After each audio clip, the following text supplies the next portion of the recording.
वट सावित्री व्रत की परंपरागत व संपूर्ण विधि। नमस्कार दोस्तों, मैं डिवाइन इंडिया चैनल में आपका स्वागत करती हूं। दोस्तों, आज मैं वट सावित्री व्रत की परंपरागत विधि से पूजा करने की संपूर्ण जानकारी आपको दूंगी। वट सावित्री व्रत हमारे सनातन धर्म में सभी सुहागन महिलाएं अपने सुहाग की लंबी आयु, सुखी वैवाहिक जीवन, सुख समृद्धि और संपूर्ण सौभाग्य की प्राप्ति हेतु करती हैं। दक्षिण भारत में यह व्रत ज्येष्ठ मास की पूर्णिमा को रखा जाता है और उत्तर भारत में यह व्रत ज्येष्ठ मास की अमावस्या को किया जाता है। दोस्तों, वट सावित्री व्रत पूजा विधि दोनों जगह लगभग एक जैसी होती है। वट सावित्री व्रत की कथा का उल्लेख हमारे धर्म शास्त्रों, ग्रंथों, पुराणों में भी मिलता है। दोस्तों, ऐसी मान्यता आती है कि वट वृक्ष के नीचे बैठकर पूजा करने से सभी मनोकामनाएं पूर्ण होती हैं। वैसे तो वट सावित्री व्रत को महिलाओं को अपने ससुराल की परंपरा के अनुसार ही करना चाहिए, परंतु यदि आप इस व्रत को पहली बार कर रही हैं तो आपको या कोई आपको बताने वाला नहीं है तो आप मेरे बताए हुए नियम के अनुसार भी इस व्रत को कर सकती हैं। वीडियो को पूरा अंत तक देखें ताकि आपको दी गई जानकारी पूर्ण रूप से प्राप्त हो। दोस्तों, हमें कोई भी व्रत करें उसका पालन हमें एक दिन पहले से ही करना होता है। जैसे एक दिन पहले से सर धो लेना, या एक दिन पहले से ही सात्विक भोजन ग्रहण करना, या एक दिन पहले से ही हाथों में मेहंदी को लगाना। वट सावित्री वाले दिन सुबह जल्दी उठकर स्नान करें और स्वच्छ वस्त्र पहने।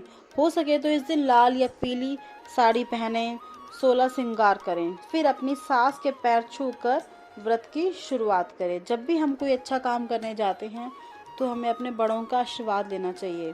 पूजा घर में जाकर पूजा करें। हाथ में गंगा जल, अक्षत, फूल और 1 रुपए का सिक्का लेकर वट सावित्री व्रत का संकल्प लें। इस प्रकार हाथ में ली हुई सामग्री भगवान विष्णु के चरणों में रख दें।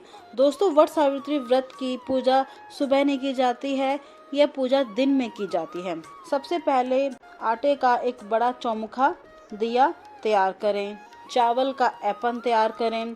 एक बांस की टोकरी में या एक परात लें, उसमें शुद्ध घी का डिब्बी लें। चावल का ऐपन रखें। माचिस, धूप, कच्चा सूत, भीगे हुए काले चने, पुष्प आदि रख लें। कच्चे सूत की 12 बार लपेटी हुई एक छोटी सी माला बनाएं माता गौरा के लिए।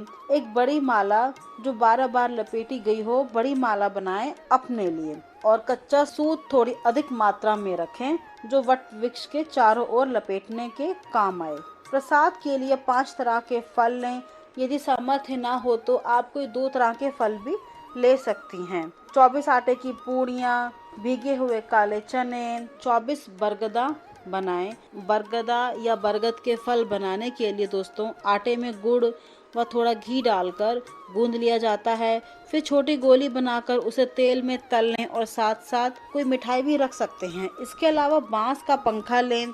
यदि बांस का पंखा नहीं है तो कागज का पंखा भी बना सकते हैं। इसके अलावा दोस्तों पूजा में श्रृंगार का सामान रखें, जैसे चूड़ी, बिछुआ, बिंदी, महावर, सिंदूर आदि। आप पूजा में साड़ी जरूर चढ़ाएं। अगर आप साड़ी नहीं चढ़ा सकते हैं तो एक चुनरी चढ़ा, उसे आपको पंडिताइन को दान करना है। अगर आप चाहें तो उसे अपने वैसे काम में भी ले सकती हैं। लॉकडाउन की वजह से यदि आप श्रृंगार की सामग्री नहीं मिल रही है तो श्रृंगार की सामग्री के नाम के कुछ पैसे भी आप टोकरी में रख सकती हैं। वट सावित्री व्रत की पूजा विधि। सबसे पहले आप श्री हरि, ब्रह्मा और माता सावित्री का ध्यान कर इस व्रत की शुरुआत करें। वट वृक्ष ना हो तो वट वृक्ष की डंडी अपने घर लाकर इस पूजन की शुरुआत करें। 2 पत्ते लें। एक पत्ते पर सत्यवती और सत्यवान का नाम लिखें। दूसरे पत्ते पर ब्रह्मा और श्री विष्णु जी का नाम लिखकर पूजा कर सकते हैं। वट वृक्ष की जड़ में जल दें। फिर हल्दी, रौली, अक्षत, मौली व दिया जलाकर पूजा करें। आप चाहें तो कलश स्थापना भी कर सकती हैं। एक कलश में जल रखकर उसके ऊपर नारियल रखें, या नहीं तो कलश के ऊपर चावल रखकर उसमें एक आटे का या मिट्टी का दिया जलाएं। जो 12 पूड़ी और 24 गोली आपने आपने बनाए हैं उसे वहाँ रख दें। माता गौरा पीले कच्चे सूत की माला चढ़ा दें और गौरा माता का पूजन करें, उन्हें थोड़ा अर्घ दें। सुहाग का सामान माता गौरा को अर्पित करें। जो आपने 12 फेरे वाली माला, अपने पीले सूत की माला बनाई है, उसे माता गौरा के सामने रख दें। जब पूजा पूर्ण हो जाए तब माला आप पहन सकती हैं या आपकी सास या कोई सुहागन स्त्री आपको यह माला पहना सकती है।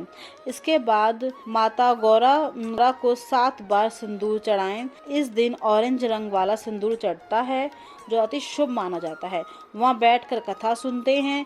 जब कथा पूरी हो जाए तो सूत का धागा लेकर बरगद के पेड़ की 12 परिक्रमा करते हैं। जब परिक्रमा पूरी हो जाए तब 12 चने और 12 बरगद के 12 फल या मोड़ी एक साथ लेकर गटका जाता है। इन्हें खाया नहीं जाता, न चबाया जाता है, इन्हें गटका जाता है। क्या? 12 चने और 12 मोड़ी को, क्योंकि हम 12 चने और 12 बरगद की मौड़ी को एक साथ नहीं गटक सकते, तो इन्हें पानी के साथ एक एक करके गटके। इसके बाद सास के चरण छूकर उनको बयाना दिया जाता है। बचे हुए भीगे चने पूरी का प्रसाद सास को दिया जाता है। सुहागिन स्त्री इस दिन एक दूसरे की मांग सिंदूर में भरती हैं। इस तरह से पूजा करने से आपकी सभी मनोकामनाएं पूर्ण होती हैं। इस प्रकार यह पूजा समाप्त होती है। अगर आपको वीडियो पसंद आती है तो प्लीज परिवार और फ्रेंड्स के साथ शेयर करें। प्लीज सब्सक्राइब करें, लाइक करें। आपको डिवाइन इंडिया चैनल से जुड़े रहना है। इससे आपको व्रत और त्योहार संबंधित सभी जानकारी मुफ्त में प्राप्त होंगी। अपना व अपने परिवार का ध्यान रखें, खुश रहें, ऐसी कामना मैं करती हूँ। एक नई वीडियो के साथ फिर मिलेंगे। तब तक के लिए जय माता दी, जय भोलेनाथ।